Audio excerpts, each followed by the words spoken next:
من كام يوم كده الملياردير والممثل عماد زياده نزل بعربيه عملت ضجه في الشارع المصري. العربيه دي ايه بقى يا باشا؟ البوجاتي فيرون، اللي بتعتبر بالنسبه للناس العاديه هي عربيه شكلها حلو ورايق، وبالنسبه للناس اللي بتحب العربيات ده مش عربيه يا باشا، دي طياره، دي تحط على 340 مرتاح. وبالنسبه للناس عشاق العربيات فدي تعتبر عربيه اسطوريه. ليه بقى يا باشا عربيه اسطوريه؟ رقم واحد عشان العربيه دي في منها عدد نسخ معين بس على مستوى العالم. رقم اتنين عشان سعرها اللي ملمس في 2 مليون وسيكا دولار، اللي هو بالمصري حوالي ال 100 مليون جنيه.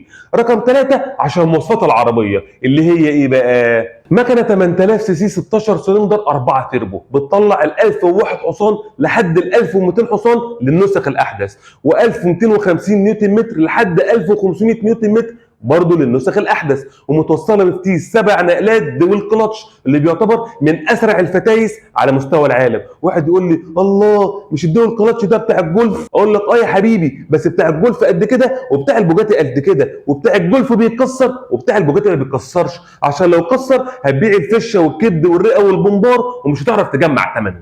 ونيجي بقى لارقام التسارع بتاعت العربيه من 0 ل 100 في 2.7 جزء من الثانيه، وال 200 في 7.3 جزء من الثانيه، وال 300 في حوالي 16 ثانيه، وبسرعه قصوى بتوصل لو انت فاتح السقف 365 كيلو في الساعه، ولو انت قافل السقف حوالي 407 كيلو متر في الساعه، وبتفرمل من 100 ل 0 في حوالي 31 متر. انا عربيتي يا جدعان بتجيب من 0 ل 100 في 3 ايام وربع.